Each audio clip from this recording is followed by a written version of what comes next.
Hi friends, இதான் நம்ம வீடுங்க. வீட்டுக்கு பக்கத்தில் ஒரு குடிசை போட்டிருந்தேங்க. அந்த குடிசையில் தான் நம்ம களி கிண்டுவோம், மதிய நேரத்தில் படுப்போங்க.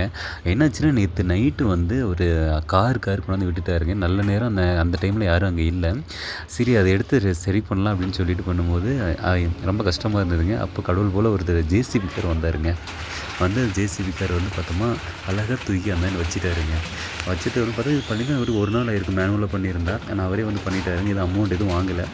அதுக்கப்புறமேட்டில் வந்து நம்ம இந்த குடிசையை வந்து மேயலாம் அப்படின்னு சொல்லிட்டு பண்ணாங்க. ஆனால் அந்த கார் தான் ஃபுல் செலவு நாங்கள் பார்த்துக்கிறேன்னு சொல்லிட்டாங்க. அப்பயும் வந்து அவங்க நேரடியாக வந்து ஒத்துக்கலை. ஸ்டேஷனுக்கு போனோம். ஸ்டேஷனுக்கு கம்ப்ளைண்ட் கொடுத்ததுக்கப்புறமேல தான் அவங்க வந்து நாங்கள் தான் போகிறோன்னு சொல்லி ஒத்துக்கிட்டாங்க. அதனால் அந்த செலவு அவங்க தான் பார்த்துக்கிட்டாங்க. இது முன்னாடி நடந்து போகிறது நம்ம தாத்தாங்க, சின்ன தாத்தாங்க. அவர் கோமன் கட்டிட்டு தான் இருப்பார் ஊரில். சரி வாங்க பார்த்துருவோம் நம்ம இந்த வீடு, இந்த குடிசை எப்படி கட்டுறோம்னு சொல்லிட்டுங்க. ஏன்னா இந்த வீடியோவில் அதுதான் பார்க்க போகிறோம். இறக்கி விட்டுருவாங்க, பாருங்களேன். அப்படி இது பாரு, இங்கே நீங்கள் 2 பேர் நேராக போகணும். பந்தக்காடு எந்த நீங்கள் ஆகிக்கூடாது. நீங்கள் பிடிக்கிறது தான் இருக்குது. நாங்கள் பிடிக்கல, நீ தூக்கின்னு இல்லாமல் மலத்தோம்.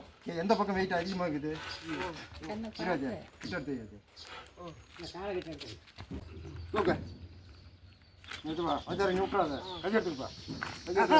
உங்களை தூக்கணும் கேட்டா தூக்குங்க.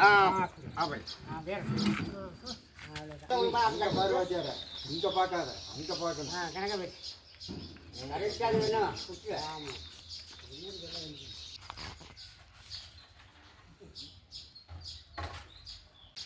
இங்கே வேலை செய்கிறவங்க எல்லாமே பார்த்தோமா அனுபவத்தில் தாங்க வேலை செய்கிறாங்க. அப்படி பார்த்தாலுமே எல்லாமே கரெக்டாக இருக்குங்க. அதாவது நம்ம அளவு வச்சு பார்த்தாலும் சரி, டேப் பிடிச்சி அளந்து பார்த்தாங்க, டேப் பிடிச்சி அளந்து பார்த்தாலும் சரி, அவங்க சொல்கிற கணக்கு சரிங்க, எல்லாமே கரெக்டாக இருக்குங்க.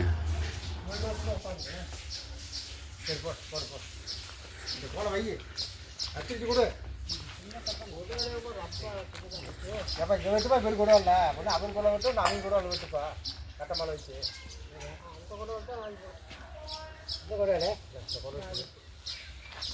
கோலாம் காய்ச்சி காய்ச்சி போட்டு நரவெல்லாம் இருக்கக்கூடாது. கரெக்டாக இருக்கணும் கோல், அப்போ தான் பார்க்கறதுக்கு நல்லா இருக்கும்.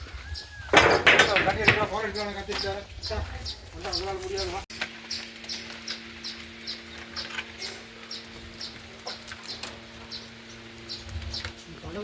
ஓட்டுறதா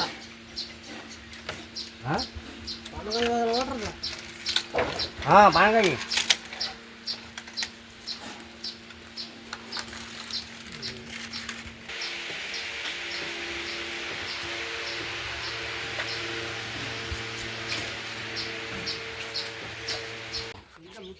அது சேர்ல இருக்காரு. அந்த கோலை எடுத்து போங்க அண்ணா.